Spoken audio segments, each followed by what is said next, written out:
We are back, and we've got a fantastic, very practical and tactical podcast for you for today and for tomorrow.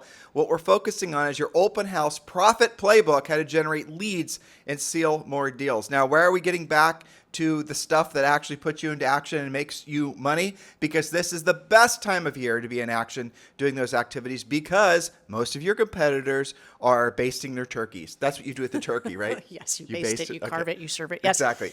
And also remember that many surveys prior to the election, where the surveys were asking future buyers, people who self-identified as going to buy in the next 6 months or less, something like 40% of them said they were, quote, waiting till after the election. So here's a question. Where are all of them right now? I bet they're circling open houses. I have to say, we did a little, I think, impromptu podcast. It wasn't what we had planned to do yesterday, on essentially the ramifications of a Trump absolute grand slam house cleaning election results and what effect it would have on housing.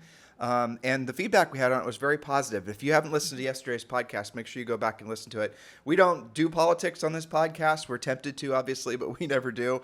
Because like you, our job is to be of service to everyone, whether they're Republicans or they're Democrats. And let's just accept the fact that that is your mission in life. And as such, make sure you play it in the middle of the road. And a lot of you appreciated the fact that we did that yesterday on the show. So go back and listen to that one. In the meantime, let's get into action. And the podcast that we're doing today and tomorrow is going to help you certainly do that. I want to start out by saying this, and before Julie gets to her first point, don't use the fact that you might not have any for sale listings right now as an excuse not to do an open house. You can borrow listings from other listing agents. You can borrow listings from other listing agents of other brokerages in most states. And you can also, guess what? Hold no construction homes open too. So don't just immediately, emotionally, mentally tune out of the topic today and tomorrow. Otherwise, financially, you're going to lose out. So Julie, let's go to point number 1, which is pick the perfect house. That's right. So again, this is your open house profit playbook, your open house system, part 1, point 1. Pick the perfect house. Choose wisely, grasshopper.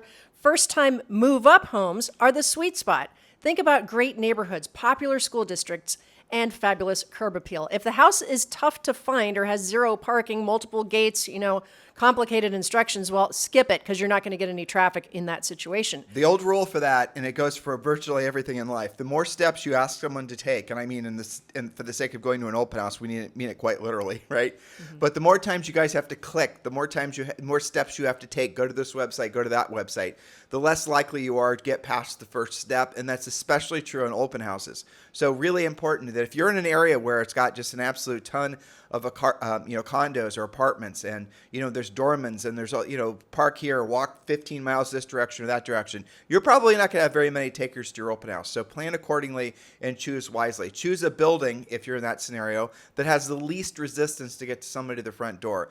But ideally, you're in a neighborhood. So if you're selling in different communities, a real strong suggestion would be hold an open house that's either going to be a first-time home buyer house, but ideally you want a move-up house. And a move-up house is going to serve you in many ways. You're going to capture, obviously, the first-time buyer that's moving up, and maybe you're going to capture that first-time seller that was previously a first-time buyer that's moving up to the move-up house, which means you might get a listing from them in addition to the fact they might buy the listing or another listing from you, as a buyer. You guys get the point? And then that move-up seller is probably going to do another transaction. So if you're going to choose to do an open house, try to focus on the move-up price range. And if you don't have any easily move-up price range homes to hold open, then do the first-time home buyer house. But do choose wisely, and again, make sure you choose something that has the least resistance to get people in the front door. That's right, and that's why it's point number 1, because if you mess up this point, the rest of the points don't matter. Right. I mean, people have followed, basic suggestions. All this stuff should seem very obvious, and we're trying to keep it very obvious so none of you can create any real mental roadblocks to doing this type of work. Because in the right scenario with the right house, doing an open house, especially this time of year, is like printing money. We have coaching clients that are doing these, and they do these Saturdays and Sundays. They follow our instructions. They do the work, and they get massive results. What I really love, Julie, is when they send us the pictures of people lining up outside the front door to get into the house because they chose wisely. Love that. All right, and because they did point number 2, sign it like you mean it. Use at least 10 directional signs. More are okay, but at least 10 directional signs to lead people straight to that front door. Got friendly neighbors? Ask to place a sign on their lawn with a quick, who do you know who'd love to buy this place? Bonus tip, bandit signs can be an affordable way to up your signage game. Don't use that as an excuse. Bandit signs, the cheap corrugated ones are very inexpensive. All right, let's drill down on that one and that point. It seems like a silly point because we're talking about signs, but there's some magic embedded to that point. Number one, make sure you ask the neighbors before you put a sign, even in the city side of the sidewalk, right? So the sidewalk, between the sidewalk and the street, is generally considered public thoroughfare. You can put signs in there without asking, but I want you to ask anyway, because what you're going to discover if you ask is the seller's really or the owner of that particular property is really going to appreciate you having asked, and they're actually going to tell you that other agents have been using their corner lot forever to place signs without asking, and because you asked, you actually will form a relationship, and that person can become a future transaction or at least a good referral source for you. Do not just simply stick signs in people's yards, even if it's legally allowed. It's going to backsplash on you. Now I'll give you another idea. Definitely, to Julie's point, put out a ton of open house signs. And what Julie and I did is we had these corrugated signs, and you can find these online quite easily. And they were in the shape of a house. And our sign said Harris Tour of Homes. And so what we do is we usually would try to hold 2 or 3 homes open on a Sunday, and each one would be held open for maybe 2 hours. We put a sign in front of the house on, the first one that's going to be held open, say from 11 till 1, and the next one 1 till 4. You guys get the idea? And then what we do is we'd say, well, this is going to be, we'd put the sign out on Thursday. This one's open from, 11 till 1 or 11 till noon. And then the next one is going to be open. You guys follow along here. And then we put out a ton of open house signs with directionals to all of them, but then it says very specifically when the house was going to be held open. Harris Tour of Homes. If you have a lot of listings, this is a killer idea to really blanket a neighborhood in a meaningful way. And then if you don't have staff, you just go from one open house to the next, to the next, to the next. And what you'll discover is a lot of the people that went to the first one will be waiting for you at the second one, will be waiting for you on the third one. And that's going to be, again, a really very powerful way for you to make a massive impression of being proactive in a marketplace. And remember, this time of year, most of your competitors are not working, or at least not working very hard. They've rationalized it's a slow time of year. Well, it's a slow time of year for them because they're not doing anything. Make it a busy time of year for you. And again, no competition means less noise in the channel, which means more opportunity for you to make a huge impression on all the sellers in that community who are thinking about, who am I going to list my house with in the spring? You following along on all of this, guys? This is the time to shine. Point number 3. Point number 3, know your stuff. Arm yourself with a cheat sheet on the property's neighborhood and competing areas. Again, whether that's your listing or you're borrowing a listing.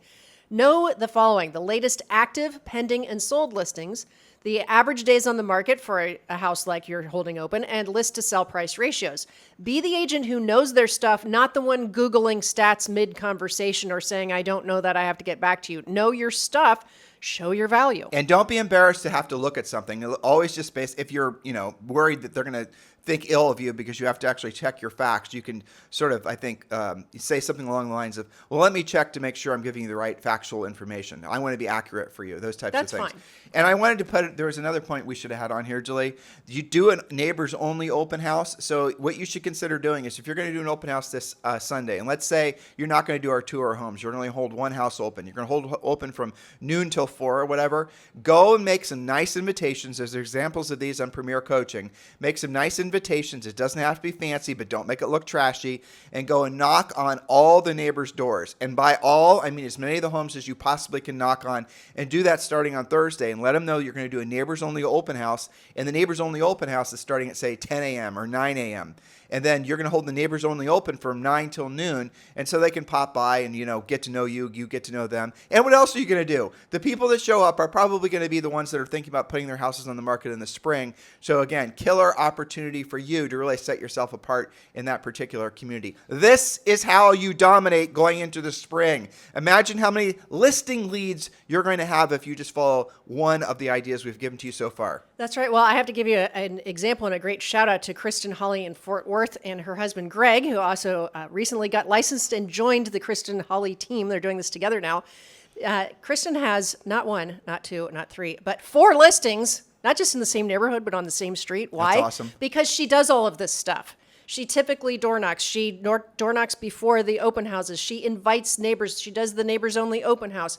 she has created all of that business for herself. And by the way, she's not paying a single referral fee on any of So that. I'm having this conversation with someone that basically wanted to be personally coached by you the other day, and we're talking about lead generation because I wanted to find out how their brain was wired and what they actually thought. And so when we started talking about doing the real work of real estate, like what we're talking about now, and this is somebody who was, they did a lot of volume and they made a lot of create a lot of revenue, but they didn't have a lot of net profit. So they were moving houses, selling houses. They had a team, but they weren't really making any real net income. Every year they barely paid their taxes. Right. And that's a pretty common story, unfortunately, with large teams. It's true. So I'm having this conversation, and the agent then, basically it's a lady, she digs in her heels, and she said, well, I would rather do one-to-many versus one-to-one. Well, I've heard all this before, of course. And what she's saying is she doesn't want to do the real work of real estate because somewhere along the lines, someone had fooled her into believing that if you send out one email to 1,000 people, it's more effective than having one conversation with one motivated seller. She, in other words, has been spending all kinds of money and time on essentially trying to become a big, doing constant PSAs, public service announcements about houses for sale, versus actually going and having meaningful conversations with people that actually do a transaction. She would rather build big, huge funnels than she would actually have, real conversations with real folks about doing real deals. You have to get your mindset right about that. The problem with doing the big mass marketing, branding, and all the rest of it is everyone else does it as well. And humans nowadays want one-to-one direct conversations with folks. They do not want to be dripped on. They do not want to be emailed to. They do not want to be TikToked. Oh, and by the way, with the new president, you can rest assured that TikTok is going to be banned from the United States. I feel sorry for all of you that invested so much money in TikTok videos. But the reality of it is that we've been warning you about that for 5 years. So again, go back to learning the real basic skills of having meaningful conversations, and you will be amazed, A, how much more money you make because you're not buying your business anymore, and B, believe it or not, how much more time you have. What are you talking about, Tim? I have to go out and have conversations with neighbors. Yes, but those conversations, if you talk with, say, 50 people, inviting them to the open house, you're going to root out probably 5 or 10 real listing leads, which won't have referral fees attached to it. And let's say you're in a marketplace where the average commission is, 15 grand. You've just created 75,000 potentially if you take those listings, not to mention the other transactions that come from that. You don't think that's a more efficient time than learning latest Facebook ad campaign? Come on now. I have so many conversations and so much feedback from coaching clients who there's quite a variety of this working. I had one tell me when she had like a open house tomorrow directional sign in the front yard. She was out pounding that sign. The across the street neighbor comes over. Are you the agent for this? Yes, I'm holding it open tomorrow. What questions can I answer for you? Well, can you come over right now because I'm the next one that's going to sell around here and I really need a price for my house. Can you talk to me about what you would do to sell it? That's because across the street, he saw her putting a directional sign for the open house. There's no power, that's shortcuts. This type of work shortcuts all the malarkey that you guys spent so much time doing. I had another conversation with somebody else actually that was interviewing us to be their coach. And this one in particular was a Zillow Flex agent and spending a lot of money with Zillow. A lot. And she started telling me all of her scripts that she had to basically get the buyer, who is a Zillow agent, to not focus on the fact that Zillow sort of had sold her as being a listing agent and she wasn't. Yeah. In other words, the bait and the switching is something that she had just normalized in her industry, in her business. And I asked her, how does it make you feel when you essentially have to confront this, or the buyer is confronting you as to if you're the listing agent or not, and you then have to explain to them that they've been sort of baited and switched? And she was prideful of her scripts, and I guess they're effective because she was selling some houses, but she felt swarmy about it. And then I asked, what does that make you feel like about being in real estate? Do you think that's normal, that you have to do, essentially baiting and switching to get people to want to do business with you? And then she told me how much she actually hated it, and that's the reason she was calling us and wanting us to interview. I'm sorry, we were interviewing her. She was interviewing us to be her coach because she didn't want to have to act that way anymore. She actually wanted to have the real skills of real estate necessary so she could start making money consistently without paying referral fees. If you're in that same mindset, or if you're really ready to supercharge your business going into the new year, I strongly encourage you to join Premier Coaching. It doesn't cost you anything to join Premier Coaching for the first 30 days for free. Just go to premiercoaching.com or just text the word Premier to 47372 and we'll text you back a link. It's straightforward, guys. You go to Premier Coaching, you sign in, you can start joining the daily semi-private coaching calls for the Harris Certified Coach. You have access to the first of 12 levels. The first level is completely free. You get that for free. A lot of you, many of you will be absolutely amazed by the value we give you for a total cost of zero. So definitely get on that. Join right away. Go to premiercoaching.com or text the word Premier to 47372 and we'll text you back a link to join. Julie, point number 4. Number 4, keep tabs on the competing neighborhoods and what's going on around your open house. Be the go-to expert. Know what's happening in those competing areas. Is there new construction around the corner? Are those builders throwing in buyer incentives or special financing with their better interest rates? If you can share insights like that into the surrounding neighborhoods, you're adding massive value to potential buyers. I know you remember this, but gosh, I can't even keep track of how many deals we did because we did this open house system. And because we were knowledgeable, we were nice to them, and we followed up. Even, a few months later, they would say, I remember I would hear all the time, you were the only one who talked to me during the open house, especially in first-time buyer houses. You would hear that a lot. Julie, think about how powerful it is to basically be doing an open house in a community. How much more powerful that is than even having the best website. It totally is. It's all face-to-face. It's high level of value. It's very personable. I really think people are craving that a lot.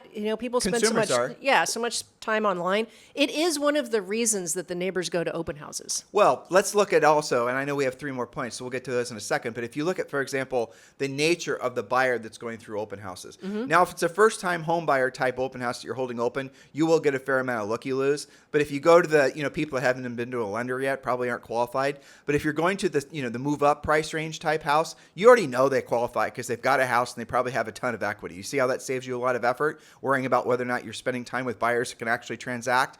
So what's the nature of the buyer that's going to an open house? They already know the community that they want to live in. Thus, they're in that community on that street. They've already probably picked through neighboring communities. They know what the new construction is in most cases. In other words, these are the best buyers you can possibly come across. And again, if you're holding a move-up house for sale or open, they're also going to be obviously great sellers potentially for you as well. In other words, they have already funneled themselves down to the point where they've chosen the neighborhood, maybe even the fact that they're looking for a particular style of home. And yet, how many of you right now are listening to what we're asking you to do and saying, well, I'll just buy some more damn leads? The bought leads are the least motivated. That's the reason they are the most frustrating to you. That's the reason that, a lot of the bot leads are mostly new first-time home buyer leads. They're not the real primo leads. The real primo leads will always come from doing open houses and, in those move-up type price ranges. You can also do this in luxury price ranges, but the problem there is if it's too fancy of a house, too luxury, it's going to also create a lot of traffic from people that are just looky-loos. That's the reason the sweet spot's that middle price range, whatever that is in your marketplace. 100% agree with that. All right, point number 5 is just a quick reminder, and then we'll go to point number 6. Smile because you are probably on camera. This goes for open houses and normal showings. Sellers might be watching through security cameras, so keep yourself very professional and positive. They'll appreciate your professionalism. It could even win you their future business in the case of showings if their listing expires. Now, I'm going to add to that, Julie. So if you're holding a house open and you don't have another assistant or somebody that's going to be helping you, you do not follow them around in the house. Again, we give you all these specific drilled down instructions in Premier Coaching. This is just an overview of our open house system. But don't follow them around. That's a huge mistake, not to mention the fact that you'll miss people coming and going from the front door. And then you could have people in the house that you didn't even welcome. So what you want to do if it's in a house where the sellers are still occupying the house, you definitely want to follow the checklist, things like telling them to remove all the drugs from their medicine cabinets, any valuables, anything like that somebody might, it could be a kid. I mean, we had that happen in open houses for some, kid just palmed something that was shiny kind of thing. Don't assume that people are going to be watching out or watching their children and whatnot, but you are going to get the occasional, loon that's going to come in and go right to the master bedroom. And it happens all the time. You always read it on the MLS's warnings on Monday. A couple comes in, the guy stands and talks to the agent the whole time. The lady walks through and just raids all the medicine cabinets type of thing. One of the things that we've been coaching agents to do is you put up your own camera system in the house and you put it in strategic places, but make the cameras obvious so that, people can actually see them. That way, if someone's walking around the house, they'll see the red lights on, they'll see that they're being recorded, and you can watch them on your mobile phone. You can use like Blink, and you can set up a non-local system like that just to basically add an extra layer of security. Now, why is all this really powerful? Because you could tell a seller about this when you're competing on a listing appointment and tell them that you're going to secure their house during the open house. This is especially powerful if you have another agent. Agents will do this. It's so dumb because it's so easy to beat in competition. But other agents will say, well, I don't do open houses because blah, blah, blah. You don't do open houses because you're lazy. That's just the bottom line. So I don't do open houses because of blah, blah, blah. You're going to say, well, Mr. Seller, and you're going to share with them all the facts about the buyers going through open houses that you've hopefully just learned today. And then you're going to say, well, here's what I do to, essentially make it so that it's secure. I'm going to give you a checklist of things you should do prior to the open house. Again, this is assuming they're still living there. And I'm actually going to put up some cameras, 3 or 4 cameras, that are going to be very obvious that the prospective people walking through the house are going to be able to see. These cameras all have mics. And if, they're walking around the house, it's going to be recorded what's going on, and they're going to know it's being recorded what's going on, and I'm going to be able to watch them on my phone. Or you, frankly, can watch them on your phone too, because I'll give you access. That is a killer listing tool. It's just an added thing you can put in your listing toolbox. Yes, and very inexpensive. It's a great tool, as you said, and a point of differentiation. So point number 6, capture every lead like it's gold, because they are. Use an app or an old school sign-in book and follow up immediately after the open house. I've thought about this point a lot, Julie. I don't like the apps. I've decided. I don't like them either. I think that became a thing during COVID. I like the old school sign-in books. And I'm going to tell you why. Sure. I re-listened to a book I've read probably 20 times called Influence. I don't remember the guy's name. Everyone's going to ask me about it, so let me find the guy's name. And one of the things he really drills down on is reciprocity. And again, we read this book originally when we were, okay, here it is. Influence, New and Expanded. Let me find the guy's name. By Robert Cialdini. Okay, so you guys can all listen to that book. Cialdini. Yeah, and again, I've consumed this numerous times. He just did an updated version. I can't tell, honestly, where he's updated it. It just reads like the old one. But here's the point. When you walk into a Starbucks, and there's a jar there, they seed the jar ahead of time with money, and you guys know this too. If you walk into a Starbucks or any place where there's a tip jar and there's no money in the tip jar, chances are you're not putting money in there. Right. But if it's loaded with money, chances are you're putting money in there. And that essentially that it's social proof, but also it's a little bit of reciprocity. So you're not going to want to be the only one that didn't actually tip after all these other people did as well. I know where you're going with this. It's a subconscious thing. So what you want to do is you want to have an actual sign-in book. And you want to have an actual sign-in book that's accumulative. In other words, all the open houses you've previously done, don't have them dated, but just have a fresh page. And so people can flip through the open house, because that's what the open house registry, that's what they'll do. They'll walk in, they'll see all the other people that have registered, and they're going to register themselves as well. With an app, again, remember we were saying at the top, that's too many steps. With the app, make it so that, they're going to, I have to do this, I have to do this, I have to type this, I have to touch this. Nope, sign in here, and they're going to see all the other people that signed in. There's no seeing what other people did in an app, is there? There's no visual proof of, the tips in the tip jar in an app. But there is on even a yellow tablet of paper or a sign-in book. And you can have a sign that says the seller requests that all buyers register. And that's it. That's all guests sign in, yes. That all guests sign in. And that's all it has to say. You can buy all this stuff on Amazon. Very inexpensive and very powerful. Yes, and I believe that it should be a nice-looking guest book. And you can find all kinds of that sort of thing on Amazon. When we were on our big trip this summer, did you notice how all the nice hotels had guest books, and you had your email? Would you like us to communicate with you? And of course, out of curiosity, don't you flip back and see the little blurbs and stories that people did? I think it's got that sort of vibe to it. It's more friendly. And to your point, if you've already got somebody that signed in that didn't write Mickey Mouse, they put their real name, their real email address, their real phone number, it's like the tip jar. You're giving permission that, hey, it's okay, it's expected, it's normal to sign into this guest book. Now, the other idea is like the tip jar. You can have them do something similarly, but there's a jar, literally, where they have filled out a little short form, and it's for a raffle you're doing that day or some sort of giveaway or something, right? Coach Rochelle talks about that a lot in Premier Coaching. Yep. So you're going to have a jar, and it's going to be clear. You're going to have a lot of people who have previously put their information in said jar. At the end of the day, they're going. Do you remember when we did that at a really nice open house and we gave away a TV? Yeah. Okay. So you're going to basically have it so that at the end of the day, you're going to do a drawing, and you're going to pull out a name, and that person's going to win whatever it is. So that's another way, because then you're still getting them to register. You've gamified it, and they're also basically going to feel that social proof from the, air quoting here, tip jar, and most likely they're going to want to actually contribute and participate. And give their real phone number. Yeah, because they're going to win something, right? Okay, so point number 7, our final point today, knock, knock, who's there? The neighbors, of course. They're often curious, as we've discussed, and they know whether it's them or somebody else who's looking to move soon.